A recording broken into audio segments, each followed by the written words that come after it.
ಪ್ರಿಯ ವಿದ್ಯಾರ್ಥಿಗಳೇ, ನಾವು ಯಯಾತಿ ನಾಟಕದ ದೃಶ್ಯ 2 ಇಲ್ಲಿಂದ ಪ್ರಾರಂಭವಾಗ್ತದೆ. ಅರಮನೆಯ ಗೋಡೆಗಳ ನಡುವೆ ಆಸೆ, ಅಹಂಕಾರ, ಗುಟ್ಟಿನ ಸಂಬಂಧಗಳು ನಿಧಾನವಾಗಿ ಬೆಂಕಿಯಾಗುತ್ತಿವೆ. ದಾಸಿಯಾಗಿದ್ದ ಶರ್ಮಿಷ್ಠೆ ಈಗ ಯಯಾತಿ ಮನಸ್ಸಿನ ಹತ್ತಿರಕ್ಕೆ ಬಂದಿದ್ದಾಳೆ. ಆದರೆ ಈ ಯೌವನ ಕ್ಷಣವನ್ನು ಒಡೆದು ಹಾಕಿ ದೇವಯಾನಿಯ ಕೋಪ ಸಿಡಲು ಸಿದ್ಧವಾಗಿದೆ. ಇದೀಗ ಆರಂಭವಾಗುತ್ತಿದೆ ಯಯಾತಿ ನಾಟಕದ ದೃಶ್ಯ 2. ಅತ್ಯಂತ ತೀವ್ರ ದೃಶ್ಯ ಇದು.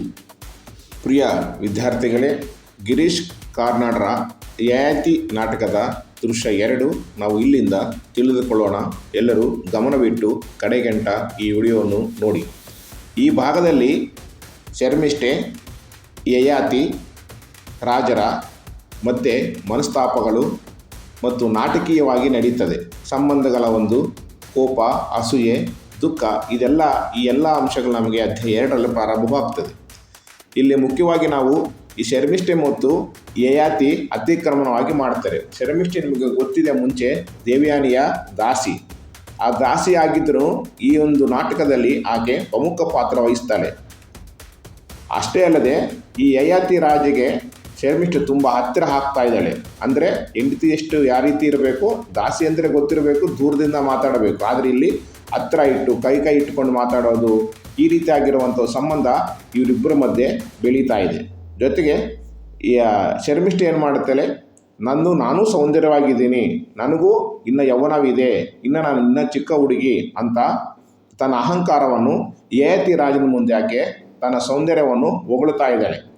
ಯಾವಾಗ ಈ ಸೌಂದರ್ಯನ ಹೊಗಳ್ತಾ ಇದ್ದಾಳೋ ನಮ್ಮ ಶರ್ಮಿಷ್ಠೆ, ಆವಾಗ ಏನು ಮಾಡ್ತಾನೆ, ಯಯಾತಿ ಶರ್ಮಿಷ್ಠೆ ಮೇಲೆ ಮನಸ್ಸು ಬೀಳ್ತದೆ. ನಾನು ಇವಳನ್ನು ರಾಣಿಯಾಗಿ ಮಾಡಿಕೊಳ್ಳೋಕ್ಕೆ ಮನಸ್ಸಿನಲ್ಲಿ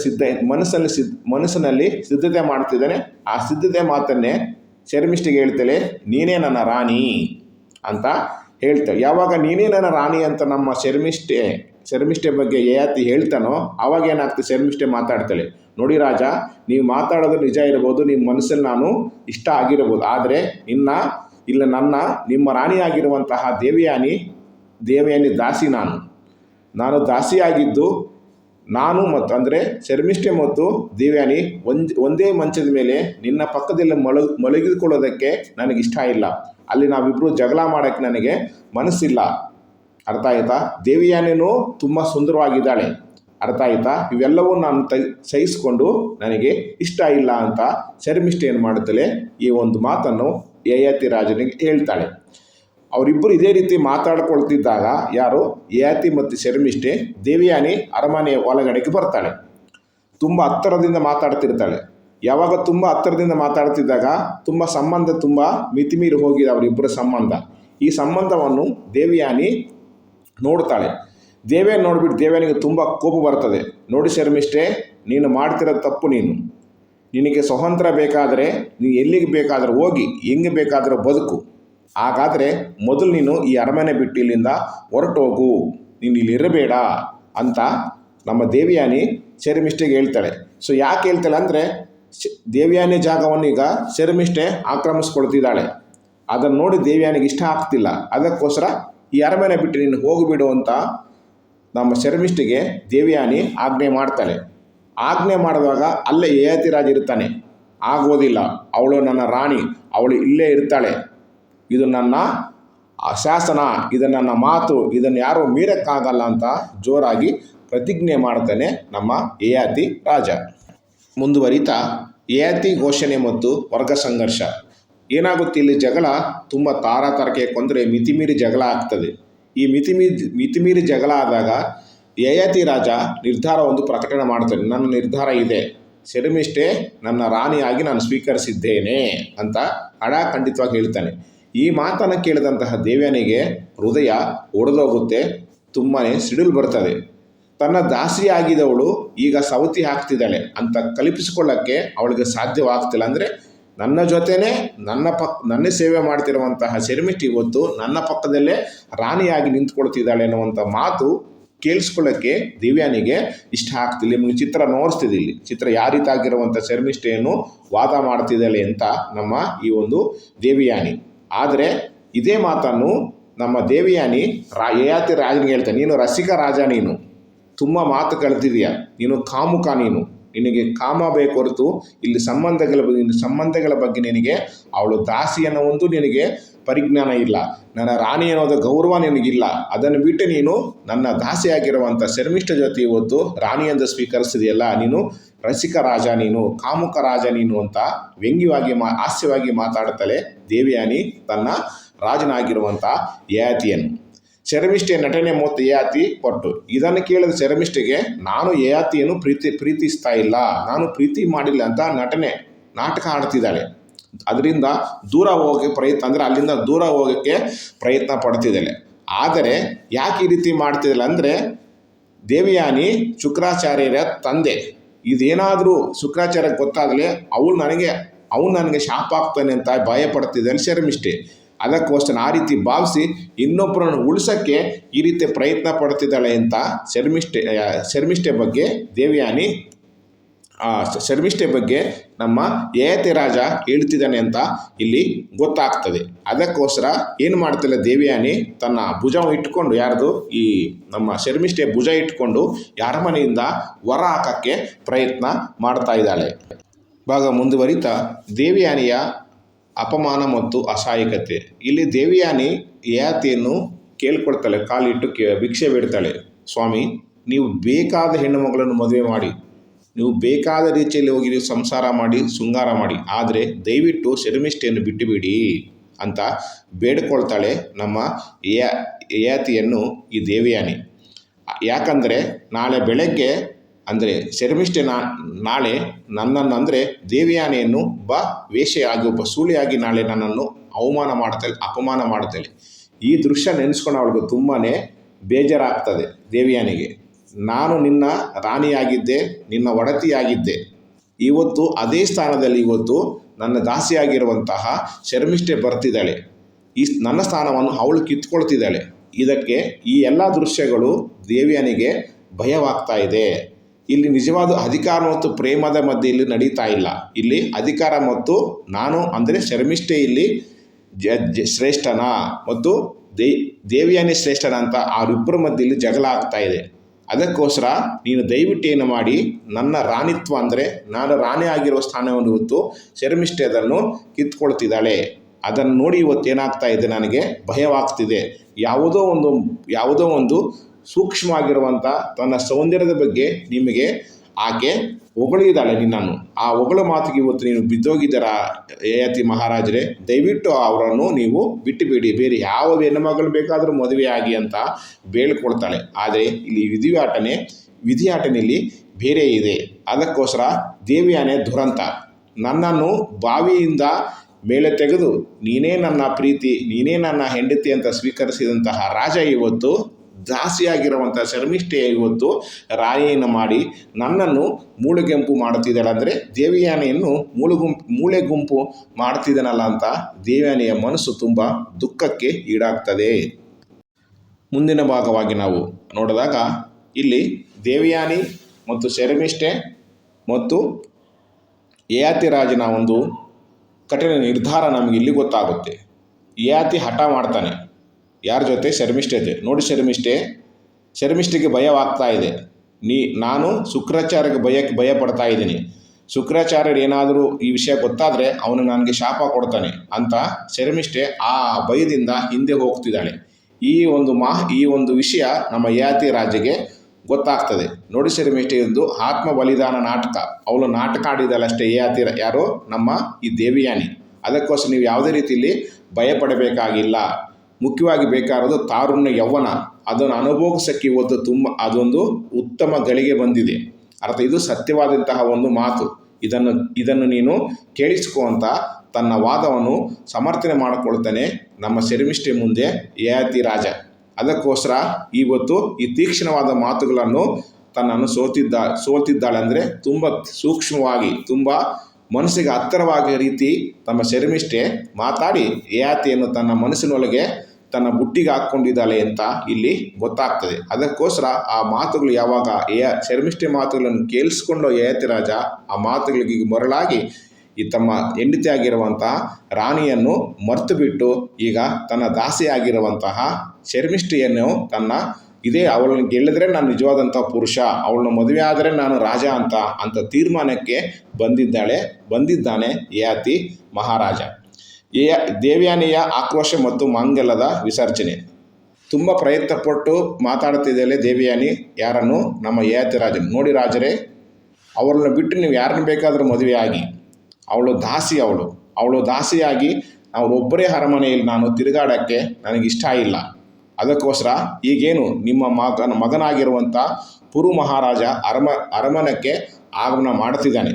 ಈ ಸಮಯದಲ್ಲಿಯೂ ಇಂತಹ ಜಗಳಗಳ ಬೇಡ ಅಂತ ಎಷ್ಟು ಕೇಳಿದ್ರೂ ನಮ್ಮ ಯಯಾತಿ ಮಹಾರಾಜ ಕೇಳಿಸ್ಕೊಳ್ಳೋಕ್ಕೆ ಸಿದ್ಧನಿಲ್ಲ. ಅದಕ್ಕೋಸ್ಕರಾಗಿ ತುಂಬ ಕೋಪಗೊಂಡು ಏನು ಮಾಡುತ್ತಲೇ ತನ್ನ ಮಂಗಲಸೂತ್ರವನ್ನು, ಅಂದರೆ ಈ ಮಹಾರಾಜ ಕಟ್ಟಿರುವಂತಹ ಮಂಗಲಸೂತ್ರವನ್ನು ಕಿತ್ತು ಬಿಸಾಕ್ತಲ್ಲ ಅರಮನೆಯಲ್ಲಿ. ಜೊತೆಗೆ ಆಭರಣಗಳು ಎಲ್ಲ, ಮಂಗಲಸೂತ್ರ, ಆಭರಣ, ಎಲ್ಲವನ್ನೂ ಕಿತ್ತು ಏನು ಮಾಡ್ತಾಳೆ, ಎಲ್ಲವನ್ನೂ ಸಹ ಅರಮನೆ ಮೂಲೆಗೆ ಬಿಸಾಕ್ತಾಳೆ ನಮ್ಮ ಯಯಾತಿ ರಾಜನ ಮುಂದೆ. ಅದಕ್ಕೋಸ್ಕರ ಇದು ಒಂದು ಅರಮನೆಯಲ್ಲ, ಇದು ಮೃತ್ಯು, ಇಲ್ಲಿ ಬರೀ ಸಾವು ಮಾತ್ರ ಆಗುತ್ತೆ ಅಂತ ಶಾಪ ಕೊಟ್ಟು ತನ್ನ ಇಷ್ಟು ವರ್ಷಗಳ ಈ ಒಂದು ವಿವಾಹ ಮತ್ತು ವೈವಾಹಿಕ ಸಂಬಂಧವನ್ನು ಅಂತ್ಯ ಮಾಡಿಕೊಂಡು ದೇವಯಾನಿ ಅಲ್ಲಿಂದ ಹೊರಟೋಗ್ತಾಳೆ. ಇದೇ ಸಂದರ್ಭದಲ್ಲಿ ಸ್ವರ್ಣಲತೆ ದೇವಯಾನಿಗೆ ಹಿತವಚನ ನೀಡಕ್ಕೆ ಬರ್ತಾಳೆ. ನೋಡು ದೇವಯಾನಿ, ಇದು ಸಂದರ್ಭವಲ್ಲ, ಇದು ಅರಮನೆ ಹೊರಗಡೆ ಪುರುರಾಜ ಮತ್ತು ಇಲ್ಲಿ ಹೊರಗಡೆಗೆ ಬರೋಕ್ಕೆ ಸಿದ್ಧನಾಗ್ತಿದ್ದಾನೆ. ಇಂಥ ಸಂದರ್ಭದಲ್ಲಿ ನೀವು ಜಗಳ ಮಾಡಿಕೊಳ್ಳೋದು ತಪ್ಪು, ನೀವು ಅರ್ಥ ಮಾಡ್ಕೊಳ್ಳಿ ಅಂತ ದೇವಯಾನಿಯನ್ನು ಸಮಾಧಾನ ಮಾಡ್ತಿದ್ದಾಳೆ ಸ್ವರ್ಣಲತೆ.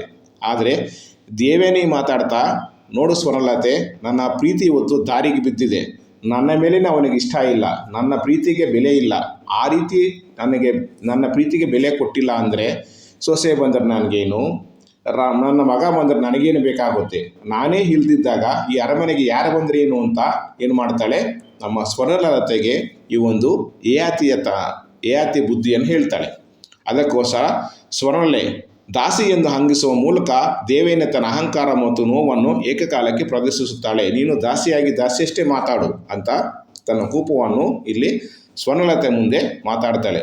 ಶುಕ್ರಾಚಾರ್ಯ ಆಗಮನ ಮತ್ತು ಶರ್ಮಿಷ್ಠೆ ಆತಂಕ. ಈ ಎಲ್ಲವೂ ತನ್ನ ತಾಳಿಯನ್ನು ಕಿತ್ತು ಹೊರಗಡೆ ಹಾಕ ಮೇಲೆ ಈ ದೇವಯಾನಿ ನಮ್ಮ ತಂದೆ ಆಗಿರುವಂಥ ಶುಕ್ರಾಚಾರ್ಯ ಆಶ್ರಮಕ್ಕೆ ಹೋಗೋಕ್ಕೆ ನಿರ್ಧಾರ ಮಾಡ್ತಾಳೆ. ಅದೇ ಸಂದರ್ಭದಲ್ಲಿ ಈಗ ನಮ್ಮ ಯಯಾತಿ ಮಗನಾಗಿರುವಂಥ ಪುರು ಮಹಾರಾಜ ಅರಮನೆಗೆ ಬರ್ತಾ ಇದ್ದಾನೆ. ಅದರ ಅಂಗವಾಗಿ ಇವತ್ತು ನಮ್ಮ ಶುಕ್ರಾಚಾರ್ಯ ಅರಮನೆ ಹತ್ರನೇ ಬಂದಿದ್ದಾರೆ. ಈ ಅರಮನೆ ಹತ್ರ ಬಂದಿದ್ದಾಗ ಅಲ್ಲಿಗೆ ಏನು ಮಾಡ್ತಾಳೆ, ಬಂದು ನಮ್ಮ ಮತ್ತೆ ಶರ್ಮಿಷ್ಠೆ ಇಲ್ಲಿ ದೇವಯಾನಿಗೆ ಹೇಳ್ತಾಳೆ, ಹೊರಗಡೆ ನಿಮ್ಮ ತಂದೆ ಬಂದಿದ್ದಾರೆ ಮತ್ತು ನಿಮ್ಮ ಮಗನಾಗಿರುವಂಥ ಪುರು ಮಹಾರಾಜ ಇಲ್ಲಿ ಹೊರಗಡೆಗೆ ಅರಮನೆ ಒಳಗೆ ಬರೋಕ್ಕೆ ಸಿದ್ಧನಾಗ್ತಿದ್ರೆ ಅವ್ರನ್ನೋಗಿ ನೀವು ಇಲ್ಲಿ ಅವ್ರಿಗೆ ಸ್ವಾಗತ ಕೊಡಿ, ಕರ್ಕೊಂಡು ಬನ್ನಿ ಅಂತ ಶರ್ಮಿಷ್ಠೆ ಯಾರಿಗೆ ದೇವಯಾನಿಗೆ ಹೇಳಿದಾಗ ಅವಳ ಕೋಪ ಇನ್ನು ಮಿತಿ ಮೀರುತ್ತದೆ. ಯಾರ್ದು ಇಷ್ಟೆಲ್ಲ ನಡೀತಾ ಇದ್ರು ಸಹ ಎಂಥ ನಾಟಕ ಆಡ್ತಿದ್ದಾಳೆ ಅಂತ ನಮ್ಮ ಶರ್ಮಿಷ್ಠೆ ಆ ವಿಷಯ ದೇವಯಾನಿಗೆ ಇಲ್ಲಿ ಗೊತ್ತಾಗ್ತದೆ. ಮುಂದುವರಿತಾ ತನ್ನ ದೇವಯಾನಿಯ ತನ್ನೆಲ್ಲ ಸಂಬಂಧಗಳನ್ನು ಕಳೆದುಕೊಂಡಿದ್ದಾಳೆ. ಅಂದರೆ ತಮ್ಮ ಯಯಾತಿ ರಾಜನ ಗಂಡನ ಸ್ಥಾನವನ್ನು ಮತ್ತು ರಾಣಿ ಸ್ಥಾನವನ್ನು, ಈ ಅರಮನೆಯ ಒಂದು ಎಲ್ಲ ಸಂಬಂಧಗಳನ್ನು ಕಳೆದುಕೊಳ್ಳುತ್ತಿದ್ದಾಳೆ. ಇದರ ಜೊತೆಗೆ ತನ್ನ ಪುರುರಾಜ ಸ್ವಾಗತ ಒಳಗಡೆ ಎಲ್ಲ ಪ್ರಜೆಗಳು ಜೈಕಾರ ಹಾಕ್ಕೊಂಡು ಇಲ್ಲಿ ಕರೀತಾ ಇದ್ದಾರೆ ಅರಮನೆ ಒಳಗಡೆಗೆ ಪುರುರಾಜನನ್ನು. ಇದೇ ಸಂದರ್ಭದಲ್ಲಿ ತನ್ನ ತಂದೆ ಆಗಿರುವಂಥ ಶುಕ್ರಾಚಾರ್ಯರ ಜೊತೆ ಈ ಒಂದು ದೇವಯಾನಿ ಹೋಗೋಕ್ಕೆ ಸಿದ್ಧಳಾಗ್ತಿದ್ದಾಳೆ. ಹೋಗ್ಬಿಟ್ಟು ಈ ಯಯಾತಿ ಮಾಡಿರುವಂತಹ ಒಂದು ಸುಳ್ಳನ್ನು, ಯಯಾತಿ ಮಾಡ್ತಿರುವಂಥ ಅತಿಕ್ರಮವನ್ನು, ಯಯಾತಿ ಮಾಡ್ತಿರುವಂತಹ ಒಂದೆಲ್ಲ ಸತ್ಯಗಳನ್ನು ತಿಳಿಸೋಕ್ಕೆ ನಿರ್ಧಾರ ಮಾಡ್ತಿದ್ದಲ್ಲಿ ತನ್ನ ತಂದೆಗೆ ಹೇಳಬೇಕು, ನನ್ನನ್ನು ಈ ರೀತಿ ಬಿಟ್ಟುಬಿಟ್ಟು ನನ್ನ ದಾಸಿಯಾಗಿರುವಂಥ ಶರ್ಮಿಷ್ಠೆ ಜೊತೆ ಈಗ ಆತ ಮದುವೆ ಆಗೋಕ್ಕೆ ಸಿದ್ಧನಿದ್ದಾನೆ ಅಂತೆಲ್ಲ ಅಂಶಗಳು ತಿಳಿಸಬೇಕು ಅಂತ ನಮ್ಮ ದೇವಯಾನಿ ಇವತ್ತು ಶುಕ್ರಾಚಾರ್ಯ ಹೋಗೋಕ್ಕೆ ಸಿದ್ಧತೆ ಆಗ್ತಾ ಇದ್ದಾಳೆ. ಇದರ ಅಂಗವಾಗಿ ಏನಾಗುತ್ತೆ, ಇಲ್ಲಿ ಮಂಗಲಸೂತ್ರ ಹರಿದು ಹಾಕಿದ್ದಾಳೆ, ಎಲ್ಲ ತರಹ ದೈಹಿಕ ಕ್ರಿಯೆಲ್ಲ ಹೋಗಿದೆ. ಇದರ ಅರ್ಥ ಏನೆಂದರೆ, ಇನ್ನು ಮೇಲೆ ಮಂಗಲಸೂತ್ರ ಅನ್ನೋದು ಅದು ವಸ್ತು, ಆದರೆ ನಂಬಿಕೆ ಮತ್ತು ಸಂಸಾರದ ಎಲ್ಲ ವಿನಾಶಗಳ ಸಂಕೇತವಾಗಿ ನಮಗಿಲ್ಲಿ ಕಾಣಬಹುದು. ಇತ್ತು ಅರಣ್ಯ ಮತ್ತು ಮುಪ್ಪು. ಇಲ್ಲಿ ಯಯಾತಿ ತನ್ನ ಮುಪ್ಪನ್ನು ಸಹ ಮರೆಯಲು, ತನ್ನ ಮುಪ್ಪನ್ನು ನಾನು ಯಾವತ್ತೂ ಯೌವನವಾಗಿರಬೇಕು ಅನ್ನೋವಂಥ ಆಸೆ ಬಿದ್ದು ಇವತ್ತು ದೇವಯಾನಿನ ಬಿಟ್ಟು ಶರ್ಮಿಷ್ಠೆ ಜೊತೆ ಹೋಗ್ತಿದ್ದಾಳೆ ಅನ್ನೋದು ಇಲ್ಲಿ ನಮಗೆ ಅರಿವಾಗ್ತದೆ. ಶುಕ್ರಾಚಾರ್ಯರ ಹತ್ತಿರದಿಂದಲೇ ಇದ್ದಾರೆ. ಅವ್ರಿಗೆ ಹೋಗಿ ಇಲ್ಲಿ ನಡೆಯುತ್ತೆ, ಅರಮನೆಯಲ್ಲಿ ನಡೆಯುತ್ತೆ ಎಲ್ಲ ದೃಶ್ಯಗಳನ್ನು ನಾನು ಅವರಿಗೆ ಹೇಳಬೇಕು ಅಂತ ದೇವಯಾನಿ ಸಿದ್ಧತೆ ಆಗ್ತಿದ್ಲೆ. ಇದರಿಂದ ಶಾಪದ ಒಂದು ಘಟ್ಟ ಅತ್ಯಂತ ಮುಂದೆ ಬರುವಂತಹ ದೃಶ್ಯಗಳು ಅತ್ಯಂತ ರೋಮಾಂಚಕವಾಗಿ ನಮಗೆ ಕಾಣಬಹುದು. ಮುಂದುವರಿತಾ ಈ ಭಾಗದಲ್ಲಿ ತಂದೆ ಯಯಾತಿ ಮಗ ಮತ್ತು ಪುರುವಿನ ಒಂದು ಸಂಘರ್ಷ ಮತ್ತು ಈ ಒಂದು ಪುರುವಿನ ಮನಸ್ಸಲ್ಲಿರುವಂಥ ಅಂತರಂಗದ ನೋವು, ಅದರ ಅಸ್ತಿತ್ವದ ಪ್ರಶ್ನೆ ನಮಗೆ ಇಲ್ಲಿ ಸಿಗುತ್ತೆ. ದೇವಯಾನಿಯ ನಿರ್ಗಮನ ಮತ್ತು ಯಯಾತಿಯ ಆತಂಕ. ಈ ನಾಟಕದ ನಮಗಿಲ್ಲಿ ದೇವಯಾನಿ ಇವತ್ತು ಶರ್ಮಿಷ್ಠೆ ಮತ್ತು ಯಯಾತಿಯ ಸಂಬಂಧದಿಂದ ಕೆರಳಿ ಅವಳ ಕೋಪ ಬಂದು ಇವರ ಸಂಬಂಧ ಅರಮನೆಯನ್ನು ಬಿಟ್ಟು ಅರಮನೆಯಿಂದ ತೊರೆದು ತನ್ನ ತಂದೆ ಆಗಿರುವಂಥ ಶುಕ್ರಾಚಾರ್ಯ ಬಳಿ ಹೋಗ್ತಾ ಇದ್ದಾಳೆ. ಆ ರೀತಿ ಹೋಗ್ತಿದ್ದಾಗ ಈ ದೇವಯಾನಿ ಹಿಂದೆ ಶರ್ಮಿಷ್ಠೆ ಹೋಗಿ ಆಕೆಯನ್ನು ತಡೀತಾಳೆ, ಇನ್ನು ಹೋಗಬೇಡ, ನಾನು ಅವನು ಪ್ರೀತಿ ಮಾಡ್ತಿಲ್ಲ ಅಂತ ಆಕೆ ಕೇಳ್ಕೊಳ್ತಾಳೆ. ಇತ್ತ ಇದೆಲ್ಲ ನಡೀತಾ ಇದ್ದವಂಥ ಸಂದರ್ಭದಲ್ಲೇ ಇತ್ತ ಯುವರಾಜ ಪುರು ಮತ್ತು ಅವನ ಪತ್ನಿ ಚಿತ್ರಲೇಖೆ ಅರಮನೆಗೆ ಆಗಮಿಸ್ತಾ ಇದ್ದಾರೆ. ಅರಮನೆಗೆ ಇಬ್ಬರು ಬರ್ತಾ ಇದ್ದಾರೆ. ಆ ರೀತಿ ಬರ್ತಿದ್ದಾಗ ಇವತ್ತು ನಮ್ಮ ಈ ಒಂದು ದೇವಯಾನಿ ಹೊರಟೋಗ್ತಿರುವ ದೃಶ್ಯ ತುಂಬಾ ದಿಕ್ಕುದೋಚದಾಗುತ್ತೆ ಯಯಾತಿ ರಾಜನಿಗೆ. ಇದ್ರ ಜೊತೆಗೆ ಶುಕ್ರಾಚಾರ್ಯರು ಅರಮನೆ ಹತ್ರ ಬಂದಿದ್ದಾರೆ ಅಂತ ಸುದ್ದಿ ಯಯಾತಿಗೆ ಗೊತ್ತಾದಾಗ ಅವನಿಗೆ ಇನ್ನ ಭಯ ಜಾಸ್ತಿ ಆಗ್ತದೆ. ಅರಮನೆಯ ಮಂದಿರ ಮತ್ತು ಪುರುವಿನ ಅನಾಸಕ್ತಿ ಇಲ್ಲವೂ ಬಂದ ಮೇಲೆ ಅರಮನೆ ಒಳಗೆ ನಮ್ಮ ಪುರಿ ಮಹಾರಾಜ ಆಗಮನ ಆಗ್ತದೆ. ಆ ಪುರು ಮಹಾರಾಜ ಮತ್ತು ಯಯಾತಿ ಇಬ್ಬರು ಕೂತ್ಕೊಂಡು ಪ್ರೀತಿಯಿಂದ ಮಾತಾಡ್ಕೊಳ್ತಿದ್ದಾರೆ. ಈ ರೀತಿ ಪ್ರೀತಿಯಿಂದ ಮಾತಾಡಿಕೊಂಡಾಗ ನಮ್ಮ ಪುರು ಮಹಾರಾಜ ಹೇಳ್ತಾರೆ, ನನ್ನ ಏನಾಗುತ್ತೆ ಈ ಅಂತಃಪುರಗಿ ಈ ಅರಮನೆಗಿಂತ ಅಥವಾ ಈ ಅಂತಃಪುರಕ್ಕಿಂತ ನನಗೆ ತುಂಬ ಪ್ರೀತಿವಾಗಿದ್ದೇನೆ ಅಂದರೆ ನಮ್ಮ ತಾಯಿಯ ಒಂದು ನೆರಳು, ನಮ್ಮ ತಾಯಿಯ ಒಂದು ಪ್ರೀತಿ, ಅದೇ ಜಾಗ ನನಗೆ ತುಂಬ ಇಷ್ಟವಾಗ್ತದೆ ಅಂತ ತುಂಬ ನೋವಿನಿಂದ ಮಾತಾಡ್ತಾನೆ. ಈ ರೀತಿ ಮಾತಾಡ್ತಿದ್ದಾಗ ಈ ನಮ್ಮ ಪುರು ಮಹಾರಾಜನಿಗೆ ಈ ಅರಮನೆ, ಈ ಒಂದು ರಾಜ ಇವೆಲ್ಲ ಅವನಿಗೆ ಆಸಕ್ತಿ ಇಲ್ಲ. ತುಂಬ ವ್ಯಂಗ್ಯವಾಗಿ ಹಾಸ್ಯವಾಗಿ ಏನೋ ತಮಾಷೆಯಾಗಿ ಮಾತಾಡ್ತಿದ್ದೇನೆ, ಮೆತ್ತಗೆ ಮಾತಾಡ್ತೇನೆ. ಒಬ್ಬ ರಾಜನ ಗಾಂಭೀರ್ಯ ಅವನಲ್ಲಿ ಕಾಣಿಸ್ತಿಲ್ಲ. ರಾಜನ ಧ್ವನಿ ನಮಗಿಲ್ಲಿ ಕಾಣಿಸ್ತಿಲ್ಲ. ಧ್ವನಿ ಮತ್ತು ತುಂಬ ಮೆತ್ತಗಿದೆ. ಆಸಕ್ತಿ ಇಲ್ದಿದ್ದಾಗ, ಅದ್ರ ಬಗ್ಗೆ ನಮ್ಗೆ ಇಷ್ಟ ಇಲ್ಲದೆ ಇದ್ದಾಗ ನಾವು ಯಾವ ರೀತಿ ಮಾತಾಡ್ತೀವೋ ಆ ರೀತಿ ಇಲ್ಲಿ ಪುರು ಮಹಾರಾಜ ಯಯಾತಿ ಮುಂದೆ ಮಾತಾಡ್ತಿದ್ದಾನೆ. ಜೊತೆಗೆ ನಾನು ಒಬ್ಬ ದೊಡ್ಡ ಕುಲದಲ್ಲಿ, ಮಹಾತ್ಮ ಕುಲದಲ್ಲಿ ಹುಟ್ಟಿದ್ರು ನಾನು ತುಂಬ ಹಗುರವಾಗಿ ನಾನು ತುಂಬ ಕೀಳುಮಟ್ಟದಲ್ಲಿ ನೋಡ್ಕೊಳ್ತಿದ್ದಾನೆ ಅಂತ ಗೊತ್ತಾಗ್ತದೆ. ಈ ರೀತಿ ನಮ್ಮ ಪುರು ಮಹಾರಾಜ ಯಯಾತಿ ಮುಂದೆ ಮಾತಾಡ್ತಿದ್ದಾಗ ಯಯಾತಿ ಈ ರೀತಿ ಹೇಳ್ತಾರೆ, ಇದೊಂದು ನಮ್ಮ ಪೂರ್ವ ಜನರ ಆದರ್ಶವಾಗಿ ನಾವಿಲ್ಲಿ ಬದುಕುವುದನ್ನು ಕಲಿಬೇಕು ಅಂತ ಮಾತಾಡಿದಾಗ ಮತ್ತೆ ಪುರು ಏನು ಮಾತಾಡ್ತಾನೆ, ಅವರೆಲ್ಲ ಡಂಗೂರ, ಯಾರೋ ಆಸೆಗಳಿಗೆ, ಯಾರೋ ಆದರ್ಶಗಳಿಗೆ ನಾನ್ಯಾಕೆ ಬಲಿಯಾಗಬೇಕು, ಅವರ ಆಸೆ ಅದು, ನನ್ನ ಆಸೆ ಬೇರೆ ಇದೆ. ನಾನಿಲ್ಲಿ ಸ್ವಂತವಾಗಿ ಬದುಕಕ್ಕೆ ನಾನು ಇಷ್ಟಪಡ್ತಾ ಇದ್ದೀನಿ. ನೀವೆಲ್ಲ ನಾನೊಂದು ಕೀಟಕ, ನಾನು ಒಂದು ಸಣ್ಣ ಹುಳ, ನಾನು ಆ ರೀತಿ ಬದುಕಬೇಕು ಅಂತ ನಾನು ಬಯಸ್ತಿದ್ದಾಗ ನೀವು ಯಾವುದೋ ಆದರ್ಶಗಳು ನನಗೆ ಇಷ್ಟ ಇಲ್ಲ ಮಹಾರಾಜ ಅಂತ ತನ್ನ ತಂದೆ ಆಗಿರುವಂಥ ಯಯಾತಿಗೆ ತನ್ನ ಅಂತರಂಗದ ನೋವನ್ನು ನಮ್ಮ ಪುರು ಮಹಾರಾಜ ಇಲ್ಲಿ ತನ್ನ ತಂದೆಗೆ ಹೇಳ್ತಾರೆ. ತಾಯಿಯ ಹುಡುಕಾಟ ಮತ್ತು ಚಿತ್ರಲೇಖೆಯ ತಿರಸ್ಕಾರ. ಪುರು ಮಹಾರಾಜ ತನ್ನ ತಾಯಿಯನ್ನು ಇಲ್ಲಿ ಹುಡುಕ್ತಾ ಇದ್ದಾನೆ ಮತ್ತು ತಂದೆಯನ್ನು ಕೇಳುತ್ತೆ, ಇಲ್ಲಿ ನಮ್ಮ ತಾಯಿ, ಆ ತಾಯಿ ಸ್ಪರ್ಶ ಬೇಕು, ಆ ತಾಯಿನ ನಾನು ಮುಟ್ಕೋಬೇಕು, ಅವ್ರ ಮುಖವನ್ನು ನೋಡಬೇಕು ಅಂತ ಕೇಳಿದಾಗ ಯಯಾತಿ ಮಹಾರಾಜ ಸರಿಯಾಗಿ ಉತ್ತರ ಕೊಡೋದಿಲ್ಲ. ಇದೇ ಸಂದರ್ಭದಲ್ಲಿ ಮತ್ತೆ ನಮ್ಮ ಪುರು ಮಹಾರಾಜ ತನ್ನ ಹೆಂಡತಿ ಆಗಿರುವಂಥ ಚಿತ್ರಲೇಖೆ ಬಗ್ಗೆ ಮಾತಾಡ್ತಾಳೆ. ನೋಡಿ ಮಹಾರಾಜ, ಚಿತ್ರಲೇಖೆ ನನ್ನ ಮೇಲೆ ತುಂಬ ನಂಬಿಕೆ ಇಟ್ಟುಕೊಂಡಿದ್ದಾಳೆ. ಅದರ ಜೊತೆಗೆ ನನ್ನಂತಹ ದುರ್ಬಲ, ತುಂಬ ಅಳುವವನು, ತುಂಬ ನನಗೆ ಆಸಕ್ತಿ ಇಲ್ಲವಂತಹ ಜೊತೆ ಮದುವೆ ಆಗೋಕ್ಕೆ ಅವಳಿಗೆ ಇಷ್ಟ ಇಲ್ಲ. ನೀನಿದೆಯಲ್ಲ, ನೀನು ಮಹಾರಾಜ, ನೀನು ಪರಾಕ್ರಮಿ, ನಿನ್ನಂತಹ ಯುವಕರನ್ನು, ನಿನ್ನಂತಹ ರಾಜನನ್ನು ಮದುವೆ ಹಾಕಬೇಕು ಅಂತ ಚಿತ್ರಲೇಖೆ ಬಯಸ್ತಾ ಇದ್ದಾಳೆ. ನನ್ನಂತ ಅಳುಬುರುಕ, ನನಗೆ ಧೈರ್ಯ ಇಲ್ಲ, ನಾನು ತುಂಬಾ ಸೂಕ್ಷ್ಮವಾಗಿ ಸಣ್ಣಾಗಿ ಬದುಕುವಂಥ ಮನುಷ್ಯ, ನನ್ನ ಜೊತೆ ಮದುವೆ ಆಗೋಕ್ಕೆ ಅವಳಿಗೆ ಇಷ್ಟ ಇಲ್ಲ. ಅದಕ್ಕೋಸ್ಕರ ನೀವು ಇಲ್ಲಿ ಹೆಚ್ಚಾಗಿ ನೀವು ನನ್ನ ಮನಸ್ಸನ್ನು ಅರ್ಥ ಮಾಡಿಕೊಳ್ಳದೆ ಇಲ್ಲಿ ಚಂದ್ರವಂಶದ ರಾಜ ಅಂತ ಆ ಕೀರ್ತಿಗೆ ಮಾರು ಹೋಗಿ ಆ ಕೀರ್ತಿ ಮೇಲೆ ಆಸೆ ಬಿದ್ದು ನನಗೆ ನೀವು ಚಿತ್ರಲೇಖೆಯನ್ನು ಮದುವೆ ಮಾಡಿದ್ದಾರೆ ಅಂತ ತನ್ನ ಪುರುವಿನ ನೋವನ್ನು ಇಲ್ಲಿ ತನ್ನ ತಂದೆ ಆಗಿರುವಂಥ ಯಯಾತಿ ರಾಜನಿಗೆ ತಿಳಿಸುತ್ತಾನೆ. ಈ ರೀತಿ ತಮ್ಮ ಪುರು ಮಹಾರಾಜ ತನ್ನ ಮದುವೆ ಬಗ್ಗೆ ಮಾತಾಡಿದಾಗ ಮತ್ತೆ ತನ್ನ ಜೀವನವನ್ನು ನೆನಪಿಸುತ್ತಾನೆ ಯಯಾತಿ ಮಹಾರಾಜ. ನೋಡಿ ಪುರು ಮಹಾರಾಜ, ನೀವು ರಾಜನಾಗಿ ಈ ಒಂದು ಅರಮನೆಯ ಮತ್ತು ಈ ಪುರವಂಶದ ಜವಾಬ್ದಾರಿಯನ್ನು ತಗೋಬೇಕು. ನನಗೇನೆ ಬೇರೆ ಒಂದು ದಾರಿ ಇದೆ. ಈ ಎಲ್ಲ ಜವಾಬ್ದಾರಿಯನ್ನು ನಿನಗೆ ಕೊಟ್ಟು ನಾನಿಲ್ಲಿಂದ ಬೇರೆ ಕಡೆ ಹೋಗಬೇಕು ಅನ್ನೋದು ನಮ್ಮ ಯಯಾತಿ ಮಹಾರಾಜರ ಒಂದು ಆಸೆ ಆಗಿದೆ. ಆದರೆ ಈ ಆಸೆಗೆ ವಿರುದ್ಧವಾಗಿ ಮಾತಾಡ್ತಿದ್ದಾನೆ ಪುರು ಮಹಾರಾಜ. ನನಗೆ ಯಾವುದರ ಮೇಲೂ ಆಸಕ್ತಿ ಇಲ್ಲ. ನನಗೆ ನನ್ನದೇ ಆಗಿರುವಂಥ ಒಂದು ಮನಸ್ಸಿದೆ, ಅಲ್ಲಿ ಆ ರೀತಿ ಬದುಕಬೇಕು ಅಂತ ನಾನು ಆಸೆ ಪಡೆದಿದ್ದೀನಿ ಅಂತ ಇಲ್ಲಿ ತನ್ನ ಪುರು ಮಹಾರಾಜ ತಂದೆಗೆ ಇಲ್ಲಿ ಚಿತ್ರ ನೋಡ್ಬೋದು. ಅವರಿಬ್ಬರು ವಾದ ಮಾಡಿಕೊಳ್ತಿದ್ದಾರೆ.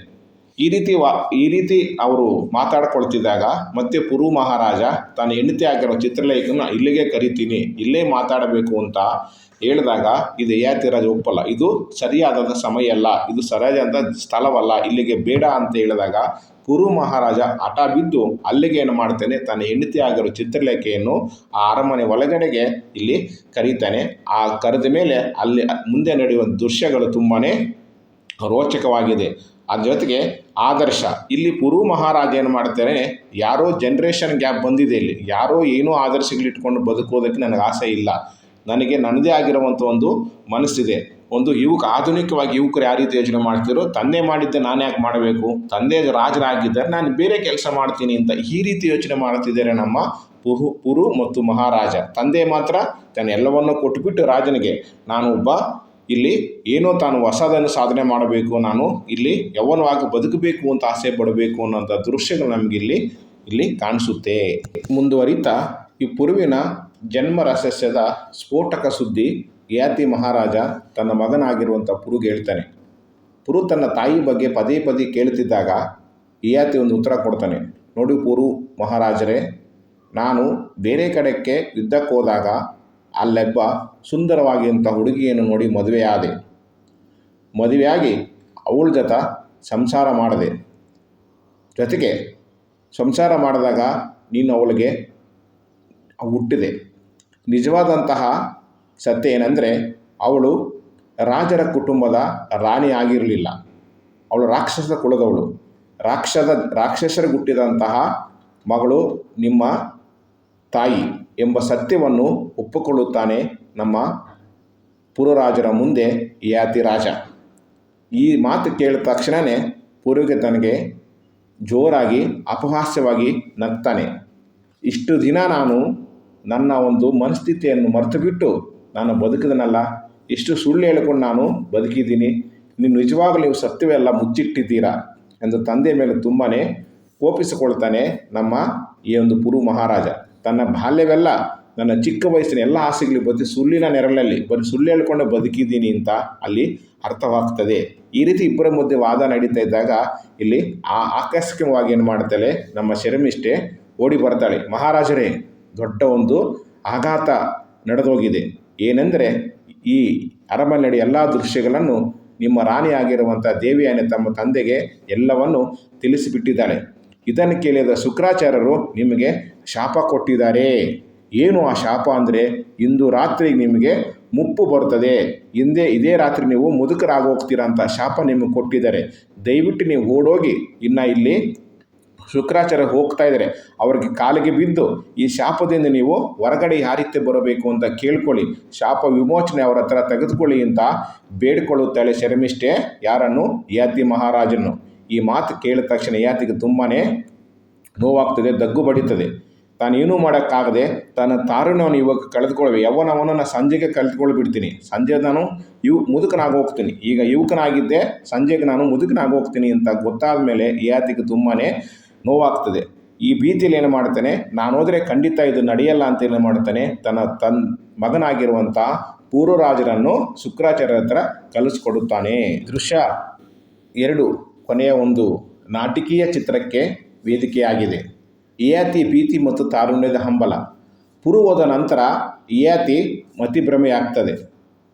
ತುಂಬ ಮತಿಭ್ರಮೆಯಾಗಿ ಹುಚ್ಚಿನ ಥರ ವರ್ತಿಸ್ತದೆ. ನಿಮಗೆ ಇಲ್ಲಿ ಚಿತ್ರಗಳು ಕಾಣಿಸ್ತದೆ, ಯಾವ ರೀತಿ ಕಿರ್ಚಾಡ್ತಿದ್ದಾನೆ, ಯಾವ ರೀತಿ ಕೋಪ ಬರುತ್ತೆ, ಯಾವ ರೀತಿ ತನ್ನ ಮೇಲೆ ತನಗೆ ಅಸೂಯೆ ಬರುತ್ತಿದೆ.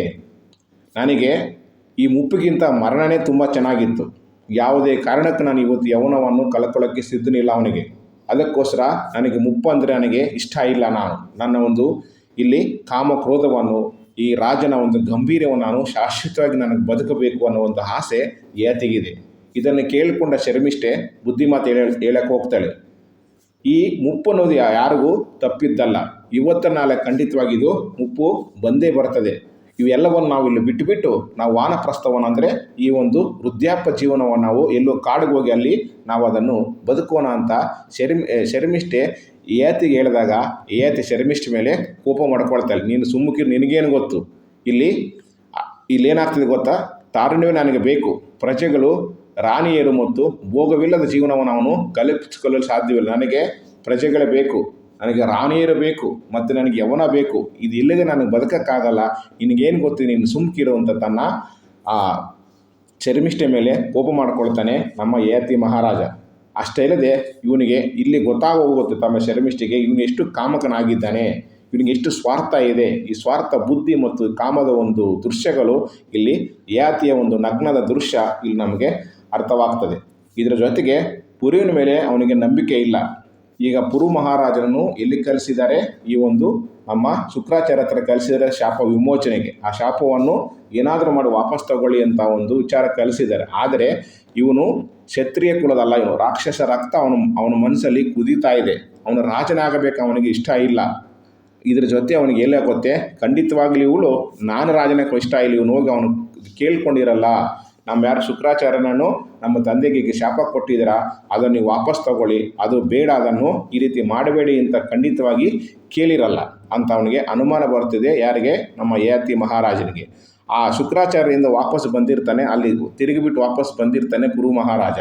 ಅರಮನೆ ಒಳಗೆ ಹೋಗದೆ ಏನು ಮಾಡ್ತಾನೆ, ಅಲ್ಲಿ ಕೆಲವು ಮಂತ್ರಿಗಳನ್ನು ಮಾತಾಡ್ತಿದ್ದಾನೆ ಮತ್ತು ಅಲ್ಲಿರುವಂಥ ಕೆಲವರು ಪ್ರಜೆಗಳನ್ನು ಮಾತಾಡ್ತಿದ್ದೆ. ಇದನ್ನು ನೋಡಿಬಿಟ್ಟು ಯಾರಿಗೆ ಯಯಾತಿ ರಾಜನಿಗೆ ಕೋಪ ಬರ್ತದೆ. ಬಂದು ನನಗೆ ಹೇಳೋದು ಬಿಟ್ಟು ಅವ್ರ ಜೊತೆ ಈತ ಏನು ಮಾತಾಡ್ತಿದ್ದಾನೆ, ಅವ್ರ ಜೊತೆ ಈತ ವಾದ ಮಾಡ್ತಿದ್ದಾನೆ ಅಂತ ಅವನಿಗೆ ಅನಿಸುತ್ತೆ. ಜೊತೆಗೆ ಆ ಗುರು ಮಹಾರಾಜ ಶುಕ್ರಾಚಾರ್ಯ ಹತ್ರ ಹೋಗಿ ಮಾತಾಡಿಕೊಂಡು ಮತ್ತು ಹಿಂತಿರುಗಿ ಬಂದಿದ್ದರೂ ಒಳಗೆ ಅಂದರೆ ಅರಮನೆ ಒಳಗೆ ಬಾರದೆ ಮಂತ್ರಿಗೊಳಗನೆ ಮಾತಾಡ್ತಿರೋದನ್ನು ನೋಡಿಬಿಟ್ಟು ಸಿಟ್ಟು ಬರ್ತದೆ, ಕೋಪ ಬರ್ತದೆ ನಮ್ಮ ಯಯಾತಿ ಮಹಾರಾಜರಿಗೆ. ಮುಕ್ತಾಯದ ಕುತೂಹಲ ಅಂದರೆ ಅಧ್ಯಾಯ 2ರ ಒಂದು ಮುಕ್ತಾಯದ ಕುತೂಹಲ. ಶುಕ್ರಾಚಾರ್ಯ ಶಾಪಕ್ಕೆ ವಿಮೋಚನೆ ನೀಡಿದ್ದಾರೆಯೇ ಅಥವಾ ಯಯಾತಿ ತಾರುಣ್ಯ ಶಾಶ್ವತವಾಗಿ ಕಳೆದುಕೊಳ್ಳುತ್ತಿದ್ದಾರೆಯೇ ಎಂಬ ಪ್ರಶ್ನೆಗಳಿಗೆ ನಾಟಕವು ಅತ್ಯಂತ ಸಂಕೀರ್ಣವಾದ ಘಟ್ಟಕ್ಕೆ ತಲುಪುತ್ತದೆ. ಇಲ್ಲಿ ಅಸ್ತಿತ್ವದ ಸಂಘರ್ಷ. ಪುರು ತನ್ನ ರಾಕ್ಷಸ ಮೂಲವನ್ನು ತಿಳಿದು ಸಾಮಾಜಿಕ ವ್ಯವಸ್ಥೆ ಅಣಗಿಸಿದರೆ ಯಯಾತಿ ತನ್ನ ತಾರುಣ್ಯವನ್ನು ಉಳಿಸಿಕೊಳ್ಳಲು ಈತ ಹಠ ಮಾಡುತ್ತಿದ್ದಾನೆ. ಶಾಪದ ಸಂಕೇತವಾಗಿದೆ. ಯಯಾತಿ ಕಾಮಕ್ಕೆ ಮತ್ತು ಅಹಂಕಾರಕ್ಕೆ ಶುಕ್ರಾಚಾರ್ಯರ ಶಾಪ ಕನ್ನಡಿಯಂತೆ. ತಂದೆ ಮಗನ ವಿರೋಧಾಭ್ಯಾಸ. ತಂದೆ ಮಗನನ್ನು ಬಳಸಿಕೊಳ್ಳಲು ನೋಡಿದರೆ ಮಗ ಇಡೀ ವ್ಯವಸ್ಥೆ ವಿರುದ್ಧ ಆಸಕ್ತಿ ಇಲ್ಲದೆ ನೋಡ್ತಿದ್ದಾನೆ. ಅಧ್ಯಾಯ ಅಂಕ 2ರಲ್ಲಿ ನಮಗೆ ಈ ಎಲ್ಲ ಅಂಶಗಳು ಕಾಣಿಸುತ್ತೆ.